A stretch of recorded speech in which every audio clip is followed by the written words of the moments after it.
Halo Tribuners dan Sobat WK, kembali lagi bersama saya Desi Selviani dalam Super Prediksi Piala Eropa 2024. Nah, akhirnya Piala Eropa 2024 ini udah masuk babak 16 besar. Dua negara yang masuk babak 16 besar, diantaranya ini yang akan bertanding Jerman sebagai tuan rumah dan versus Denmark. Nah, pertandingan Denmark versus Jerman ini akan berlangsung pada Minggu 30 Juni pukul 2 dini hari. Nih, kita ada kedatangan dua narasumber, ada Bung Alfa. Halo Bung Alfa. Halo.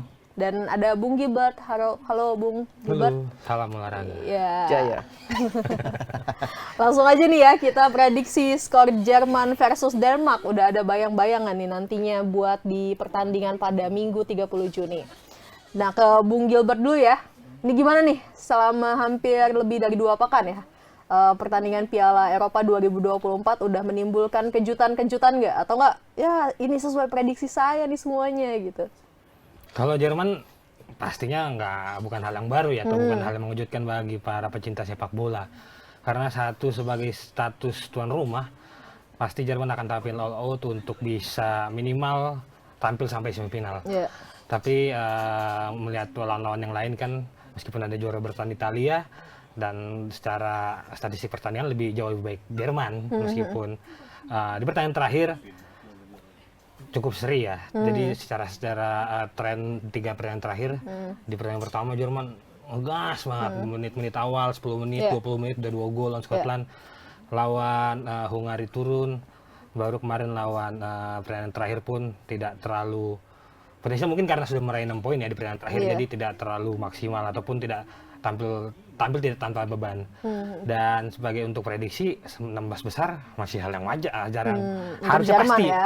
untuk Jerman minimal untuk bisa tembus sampai semifinal sebagai status tuan rumah, Jerman harus masuk semifinal. Harus bisa melaju terus tanpa hambatan. Kalau yang buat shock nih selama ini selain Jerman nih siapa nih kira-kira yang unpredictable gitu? Selain ya, yang Jerman, kira-kira yang buat shock nih selama 2 pekan ini harusnya nggak kayak pastinya, gini gitu. Squad Three Lions ya. Nah, dihadirkan dengan sejuta bintang yang melimpah, mulai dari Bellingham, Saka, Declan Rice, Foden. Tapi sepertinya bukan cuma 1-2 orang ya, banyak orang yang akan gemas ataupun gregetan dengan Gareth Southgate yang tidak pintar atau meramu racikannya. Padahal di bangku pemain kemarin sempat viral ada Kobbie Mainoo, ada Cole Palmer dari Chelsea, satu lagi ada 3 pemain bintang dari Inggris duduk di bangku cadangan tanpa diberikan menit permain sekalipun. Meskipun terakhir Palmer turun, tapi tidak berdampak signifikan karena udah di babak kedua lah, udah pergantian babak kedua. Untuk selainnya sih seperti Spanyol ataupun Italia, Belanda juga sempat seru kemarin. Ya itu yang paling mengejutkan ya. Kalah lawan Austria dan Belanda. Dan Austria yang mengejutkan karena langsung tiba-tiba jadi juara grup D. Di grup A itu kan prediksinya Prancis dan Belanda kan, Iya. ataupun Belanda dan Prancis seperti satu-duanya, tapi Austria nyalip dan Prancis pun keteter lawan Polandia di pertandingan terakhir tadi malam. Cukup itu sih yang paling mengejutkan sepertinya. Untuk grup-grup lain mungkin masih mengejutkan, tapi masih ada 1-2 yang masih dapat sasaran, seperti grup dari Portugal, grup dari Inggris, grup juga dari Spanyol, Italia, sama Kroasia mungkin. Nah, kalau dibilang shock bedanya di Kroasia ya. karena pertandingan mungkin kompetisi terakhir untuk Luka Modric, makanya segitu menguras emosinya karena tidak bisa dapat satu kemenangan pun di Piala Eropa kali ini. Cukup mengejutkan sih. Oke, kalau Bung Alfa sepakat nggak nih Kroasia, Inggris dan Belanda yang buat shock di Piala Eropa 2024 ini, dan kenapa? Iya, kalau overall setuju karena memang tim-tim itulah yang mengejutkan. Terutama Austria sih, nggak ada yang nyangka bisa ngalahin Belanda dengan skor 3-2 gitu. Dan kemasukan 3 gol itu kan untuk Belanda sebenarnya nggak bagus juga ya, karena dia jadi peringkat ketiga terbaik, tapi beruntungnya dia udah dapat 4 poin. Jadi otomatis kayaknya dia lolos ke 16 besar lewat peringkat ketiga terbaik. Dan hal yang mengejutkan lainnya, bukan mengejutkan ya, seru dinantikan adalah pertandingan di grup E. Itu keempat timnya memang mengoleksi poin yang sama, itu 3 poin. Jadi akan saling beradu lah. Belgia, Rumania, Ukraina. Iya. Jadi tim-tim itulah ya yang underrated tapi pertandingannya justru siapa nih yang masuk 16 nanti ya? Iya, nanti malam ya. Oke. Ada Ukraina juga kan. Lihat kakak Modric. Kira-kira apa nih yang ngebuat kemarin nih misal Belanda, kalau Bung Alfa sendiri? Mungkin lebih ke pressure ya, dan memang Austria juga ternyata memang nggak bisa dipandang sebelah mata. Tim-tim di Euro nih banyak yang mewujudkan juga kok. Contohnya Inggris lah. Tapi memang kalau saya pribadi dari awal melihat Inggris kayak memang nggak dengan nggak tradisinya begitu. dia ya. Iya. Dengan Justru yang tradisinya. mewujudkan menurut saya adalah Spanyol gitu. Karena banyak yang di awal sebelum Euro mulai dengan pelatih yang tergolong baru, dengan pemain yang baru muncul pemain Muda. dipadukan pemain-pemain senior, pemain yang lama kayak Oyarzabal segala macam tuh diparkir, diganti pemain-pemain baru seperti Nico Williams atau Lamine Yamal. Justru eksplosif juga nih. Jadi kandidat juara juga gitu. Nggak ada yang memprediksi Inggris bakal keteteran di fase grup. Beruntung ya dia di grup yang Sempat menang sekali. nggak terlalu sulit lah. Iya, gitu sih. iya. Nah ini kalau dalam pertandingan Jerman versus Denmark, Iya. apakah di luar prediksi BMKG juga nggak nih kira-kira? Karena kan kalau misalnya dari Kalau- statistik sendiri udah kelihatan ya Iya, siapa benar. yang menang. Tapi kalau Di grup C kan Denmark lolos ke 16 besar sebagai runner up ya. ya, Karena memang udah prediksi dari awal. Kalau di Iya. grup C kan itu memang prediksi dari awal memang Inggris, Denmark, Slovenia atau Serbia lah. Dan itu ternyata terbukti. Dan dari awal seharusnya memang kalau Denmark realistis mikirnya pasti mereka udah ngelihat di grup A pasti yang juara bakal Jerman gitu. Apalagi setelah match pertama udah kelihatan kalau Jerman ternyata semengerikan itu. iya. Bisa mengalahkan Scotland dengan margin gol yang cukup besar Dan daripada tuan final rumah pembuka. pendukungnya banyak pasti. Iya, Ya. benar. Gimana Ya. di Denmark? Apa masih bisa punya daya juang nggak sih di pertandingan nanti? Tentu, karena pertandingan 16 besar, pertandingan hidup mati dan nggak ada jalan balik ke rumah kecuali memenangkan pertandingan kan. Untuk Denmark, dan di pertandingan nanti melawan Jerman yang banyak didukung pendukungnya ya hal yang biasa lah. Iya, Tapi memang mungkin ada daya-daya magis lain yang bakal ditunjukkan, tapi kita Apa lihat daya saja. magisnya nih kalau pengamatan Bung Alfa dari Denmark Denmark sendiri? ini sebenarnya memang ya masih banyak kekurangan lah di sepanjang Iya. fase grup. Satu tim yang lolos ke 16 besar tanpa meraih satu kemenangan pun. Meraih hasil seri. Ya bagusnya dia nggak pernah kalah, jeleknya nggak pernah menang. Gitu. Itu ya. Iya. Itu yang daya magis yang masih bisa dipertahankan dari Denmark. Kalau Bung Gilbert sendiri sepakat nggak nih kalau misalnya Denmark masih punya daya magis buat menang di Kalau pertandingan untuk lawan sepakat, Jerman? secara pertandingan sepertinya setuju. Karena di Euro kali ini kayaknya ini cukup seru di penyisian grup ini ya. Iya. Di mana menit 70 jadi menit-menit penentuan, bahkan Iya. sampai 90 Kroasia akhirnya patah, Austria semalam sama Belanda patah. Dan itu terjadi di last minute Belanda di match pertamanya juga unggul 2-1 di gol-gol akhir Weghorst. Jadi kalau memang banyak memprediksi mungkin Jerman akan bisa meraih keunggulan, tapi kalau Jerman tidak hati-hati juga di lini pertahanan bisa jadi bumerang juga untuk mereka, karena melihat pertandingan penyisian grup lainnya menit 70 ke atas itu sangat-sangat riskan terjadi gol dan juga dibalikan gol. Jadi harus memberikan 100% konsentrasi Sampai peluit terakhir ya. Sampai peluit terakhir daripada muncul daya magisnya Denmark itu nanti, Iya, karena daya magisnya ada Eriksen kan di sana sebagai jenderal utamanya Denmark, dan itu pasti bisa membangkitkan semangat teman-temannya supaya bisa tampil all out apabila mereka mungkin masih imbang ataupun kalah-kalah tipis, masih bisa akan memberikan perlawanan sampai menit akhir. Berarti masih ada kejutan kalau Bung Gilbert juga mikirnya ya nanti Ya di mungkin pertandingan. 20-30% masih ada kejutan, 20-30% ya, berarti masih kejutan. Nah kalau misalnya di Jerman sendiri nih, apakah nanti kira-kira ada strategi khusus melawan Denmark atau Jerman sudah percaya diri gitu dengan tuan rumah dan juara grup? Kalau dibilang strategi khusus sepertinya tidak ya, karena dari match pertama sampai match ketiga kemarin formasi Jerman tetap itu dengan 4-2-3-1. Di depan ada Havertz, di belakangnya ada Rudiger, ada juga Jonathan Tah, ada Kimmich, ada di tengahnya juga dipimpin sama Gundogan. Jadi masih konsisten, apalagi di tengah mereka masih mengandalkan kreativitas Musiala ya, zaman Musiala. Jadi sepertinya formasi tidak akan berubah, karena 3 pertandingan sebelumnya tidak berubah, formasi tetap seperti itu, hanya rotasi pemainnya mungkin nanti yang akan berbeda seperti apa mungkin Emre Can masuk kembali sebagai pemain mengganti dan cetak gol, penentuan untuk Jerman atau seperti apa. Tapi masih kemungkinan 98% masih formasi yang sama dan skuad pemain yang sama. Terlebih kan Jerman ini masih lebih banyak sisi liburnya ya, istirahatnya untuk para pemain dibandingkan ke klub lainnya, karena mereka sudah lebih dulu lolos dan dibandingkan Denmark yang baru banget kemarin diketahui kan akhirnya. Jadi dia masih punya stamina yang fit untuk bisa tampil 100% dan dengan konsentrasi penuh. Berarti recharge-nya lebih banyak ya? Lebih banyak.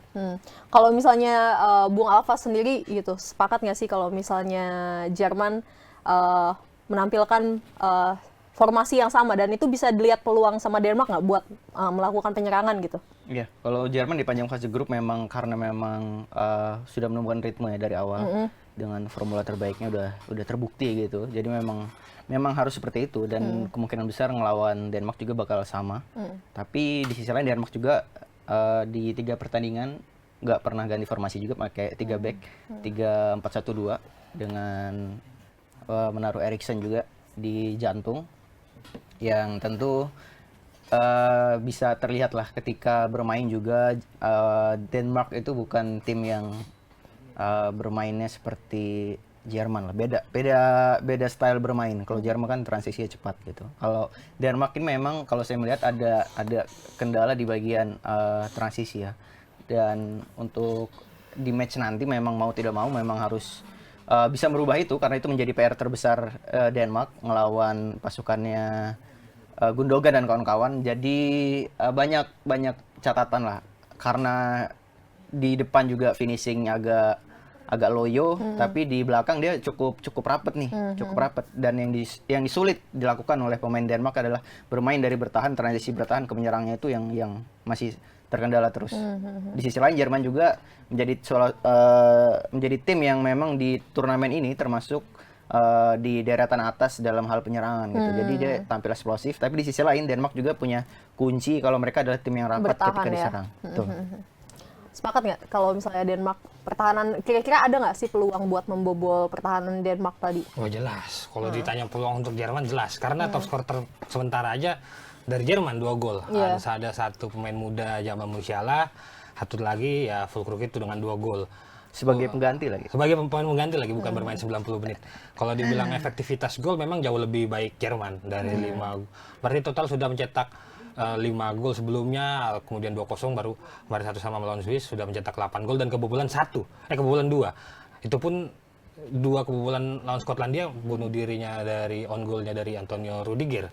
Jadi hanya 1 secara statistik ataupun nama pemain yang bisa mencetak gol ke gawang Neuer sendiri ya. Dan kemarin kan kita lihat di pertandingan terakhir Jerman itu sendiri cukup superior ya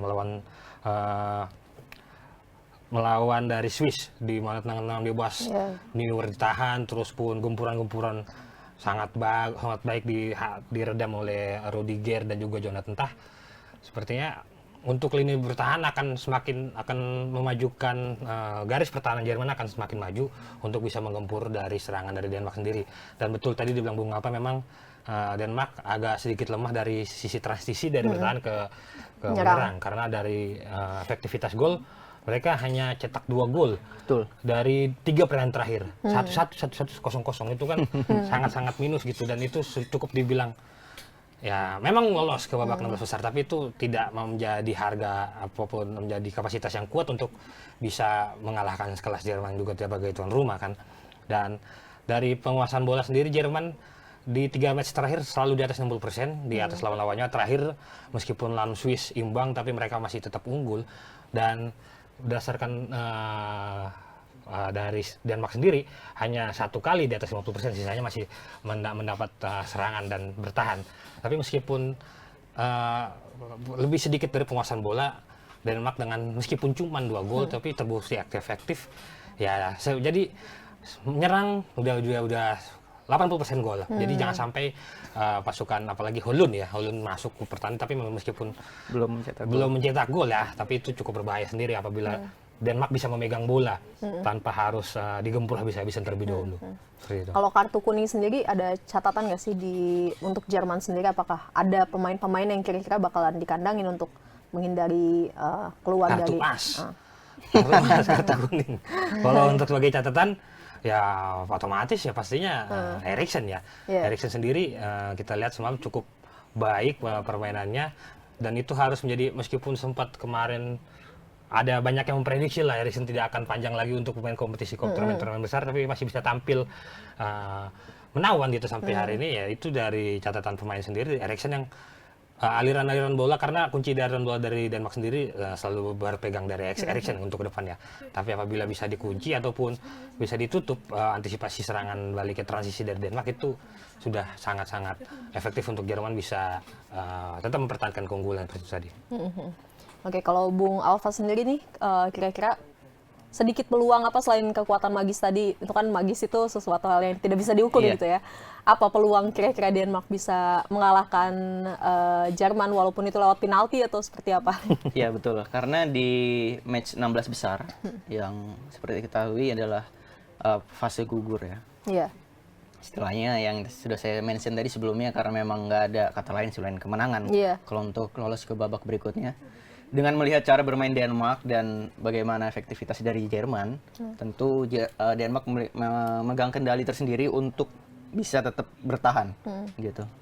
Karena lawan yang kali ini beda dengan 3 tim sebelumnya di fase grup, yang dimana terkuatnya adalah Inggris yang ternyata bisa diimbangi dengan skor 1-1, dan baru kemasukan 2 gol juga Kasper Schmeichel di usianya yang udah nggak muda lagi, masih bisa menjadi pilihan utama pelatih Hjulmand di Euro kali ini. Dan di match nanti kemungkinan besar harus bisa bermain imbang seenggaknya sampai babak pertama, karena kalau kita melihat Jerman juga merupakan tim yang cukup cepat ya mencetak gol di babak pertama, jadi kuncinya adalah di babak pertama. Selain itu Denmark juga menjadi tim yang bisa menahan bola lebih lama di areanya seperti saya bilang, tapi dia sulit untuk maju ke depan. Jadi kalau dia bisa bermain menahan bola dengan mendapatkan ritmenya untuk mencegah Jerman menerapkan itu, ya dia bisa memegang kendali permainan. Bukan tidak mungkin bisa mencetak gol gitu. Walaupun kalau saya prediksi pribadi kayaknya di babak atau 90 menit normal sulit untuk mengalahkan Jerman. Tapi bisa aja terjadi di babak pertambahan waktu atau bahkan sampai ke babak penalti, karena kalau udah penalti udah beda cerita lagi lah. Udah unpredictable juga. Dan walaupun Jerman bermain di kandangnya sendiri, namun di sepak bola semua bisa terjadi. Berarti artinya Bung Alfa sendiri menilai Andreas Christensen, ada juga Joachim Andersen bisa menahan gempuran 90 menit. Dan ada optimisme untuk bisa menang di extra time ataupun penalti. Benar, karena memang kalau kita lihat pasti Jerman pasti masih dengan skuad yang sama, menyimpan full crook dulu di akhir, karena memang pemain ini punya shoot on target yang cukup bagus gitu. Di statistiknya di Bundesliga bagus, dan di Euro kali ini juga ada 2 gol, dan tendangan-tendangannya juga terukur. Tapi yang menjadi catatan adalah bagaimana pemain Denmark bertahan. Kalau Anda melihat permainan Denmark bertahan itu cukup bagus ya. Dia keeping ball-nya di areanya cukup bagus. Dan Jerman sendiri adalah tim yang memiliki kecepatan juga. Gitu. Secara nggak langsung jadi Denmark itu pelan tapi pasti. Dan pemain-pemainnya juga karena udah bonding cukup lama dan cukup berpengalaman juga di level kompetisi Europe. Bukan hal yang sulit. Inilah bukan hal yang sulit lah untuk bermain 90 menit. Pemain sepak bola profesional sekelas Eropa udah biasa tentunya. Hal yang mungkin berbeda mungkin kembali lagi mental pemain ya, karena bagaimana pep talk di ruang ganti dan lain-lain itu menjadi hal yang krusial juga di pertandingan penting semacam fase gugur ini gitu. Nah, kalau Bung Gilbert nih, 45 menit pertama minimal katanya Denmark harus bertahan ya 0-0 melawan Jerman. Kira-kira Jerman bakalan ngasih ampun nggak nih sama Denmark, atau bakalan gempur habis-habisan seperti biasanya? Kalau dilihat dari 45 menit pertama, justru dari Jerman sendiri yang harus diwaspadai 10 menit awalnya. Ketika 10 menit awalnya mereka sudah bisa mengambil gol, itu kan sangat berbahaya. Dan Denmark sendiri, kalaupun masih ada peluang, kalaupun masih ada peluang untuk bisa lolos ke mempertahankan waktu extra time, itu cukup sulit berjuangnya, karena di 2 match terakhir khususnya Jerman 2 match awal khususnya Jerman 3 gol di babak awal pertama, lawan Hungari 2 gol, dan lawan Swiss meskipun 1 gol, tapi 3 gol, 2 gol di 5 gol di menit 45 pertama itu cukup ya berbahaya lah satu main. Tapi lebih berbahaya dibanding 45 menit, lebih berbahaya dari 10 ataupun 20 menit pertama untuk Denmark sendiri memastikan clear. Karena ketika itu bisa mereka menghambat, baru kemungkinan ada peluang tadi buat sampai ke extra time, meskipun masih ada menit 70 yang sangat-sangat seru ya. Tapi dari beberapa pertandingan terakhir, Jerman bukan tipikal tim yang bermain di menit akhir, bukan tampil di menit akhir. Tapi di awal ya. Di awal, hanya ketika lawan Skotlandia ada 2 menit, 2 gol di pertandingan akhir. Dan di awal akan menggempur. Tapi kalau memang ada ya dari Bung harap masih bisa extra time ataupun penalti ya 10-20 menit pertama harus diantisipasi gempuran-gempuran. Jerman bakal kasih ampun nggak kira-kira nih? Pastinya enggak. Karena Jerman sendiri pemainnya tidak kehabisan stok ya. Dari startingnya sendiri dari Jerman sendiri, ketika starting ada Jamal Musiala, ada jenderal yang akan sebentar lagi pensiun, Toni Kroos, baru juga ada Ilkay Gundogan, baru juga ada di depan Kai Havertz itu. Jadi Jerman itu bukan tipikal tim yang bermain one man striker tunggal, bukan tipikal. Jadi mereka jadi dari pemain sektor manapun bisa ada kemungkinan untuk mencetak gol, kecuali nanti mungkin di menit akhir masih imbang 70 baru akan muncul Füllkrug tadi yang akan tampil sebagai striker ujung tombak gitu ya. Tapi seperti tidak akan diberi ampun dari Jerman sendiri, apalagi ini kan turnamen terakhir dari Toni Kroos ya. Pasti Toni Kroos secara head to head Toni Kroos dengan Eriksen di lini tengah jauh lebih. Memang Eriksen mengesankan, tapi masih jauh lebih mengesankan Toni Kroos pastinya. Meskipun partnernya Luka Modric jatuh di Kroasia ya. Berarti berapa nih skor ampun-ampunan dari Jerman untuk Denmark kalau prediksi Bung Gilbert sendiri? Melihat pertandingan Euro sejauh ini, sepertinya untuk gol hanya Jerman paling tinggi, paling jauh range golnya 5-1 gitu kan. Karena lawan Scotland. Selanjutnya 1-0, 2-0, Swiss doang 3-1. Tidak ada Belanda ataupun Prancis pun tidak meraih skor yang meyakinkan untuk bisa menang gitu kan. Ataupun bahkan sampai Inggris. Hanya Portugal saja kemarin bisa tampil all out 3-0 pertandingan terakhir, meskipun babak keduanya melempem gitu, kembali lagi normal. Tapi untuk pertandingan ini dipastikan, kalau memang untuk Jerman sendiri dipastikan bisa lolos dengan skor 2-0 ataupun 3-1 masih sangat-sangat realistis untuk Jerman. Masih mungkin ya berarti. 2-0 atau 3-1 dengan pemain-pemain mereka. Bahkan apabila udah keteteran di awal Denmark, bakal habis itu Denmark itu. Digempur karena kita lihat Scotland, Andre Robertson aja yang segitu, ya kita tahu segitu hebatnya. Ampun, geleng-geleng gitu. Geleng-geleng, belum termasuk Leroy Sané, ada juga Muller, pemain yang ada di mana aja, itu pasti akan sangat-sangat berbahaya untuk Christensen dari back-backnya, dari 3-4-1 dari Denmark sendiri secara formasi ya. Dan harus bisa diredam semaksimal mungkin dari Jerman sendiri, dan tidak bisa mewaspadai satu pemain doang, tidak bisa mewaspadai kayak Havertz doang, ataupun Kimi ataupun Gundogan ataupun Kroos. Ada banyak potensi pemain yang akan masuk dan mengacak-acak, terutama di pergantian nanti menit-menit 65-70, pemain-pemain cepat, Leroy Sané akan masuk, ada juga pemain senior Emre Can. Itu sangat-sangat berbahaya untuk Berarti Denmark.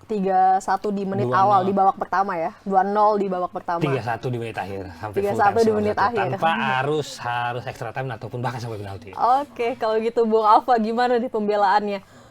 Masih optimis penalti buat Denmark dan Jerman? Saya optimisnya adalah Denmark bakal menyulitkan Jerman gitu. Optimisnya itu. Dan kalau untuk skor 3-1 ya kayaknya suatu hal yang sulit terjadi lah. Untuk menghadapi Denmark gitu. Kalau kita melihat, karena Jerman juga kalau dari sisi bertahan itu nggak sepenuhnya sempurna gitu. Kita ngelihat Rudiger pernah blunder, Mittelstadt juga pernah blunder di back kirinya, back sayap kirinya. Jadi masih ada banyak ruang-ruang yang bisa dieksplor oleh winger-wingernya Denmark gitu di pertandingan nanti. Dan kalau untuk prediksi skor sendiri, saya prediksi bakal imbang di 90 menit dan di extra time kemungkinan besar sih saya bisa mengatakan ini Denmark bisa lolos kalau dia bisa bertahan 90 menit. Penalti. Bisa bertahan. Penaltinya berapa nih? Penalti, waduh. Prediksi penalti nih. Penaltinya berapa? Penaltinya 5-4. 5-4 untuk Jerman. Untuk Denmark dong. Kayak Havertz gagal penalti. Tapi kan diganti sama Füllkrug ya. Berarti Füllkrug yang gagal penalti. Ya, oke kalau gitu. Baik, pemirsa Sobat WK dan Tribuners, kita saksikan nanti ya hasilnya apakah Denmark bisa sebertahan itu melawan gempuran dari Jerman. Jelas. Atau Jerman yang akan tidak kasih ampun untuk Denmark justru. Nanti kita saksikan pada Minggu 30 Juni dini hari pukul 2. Dan sekian, terima kasih.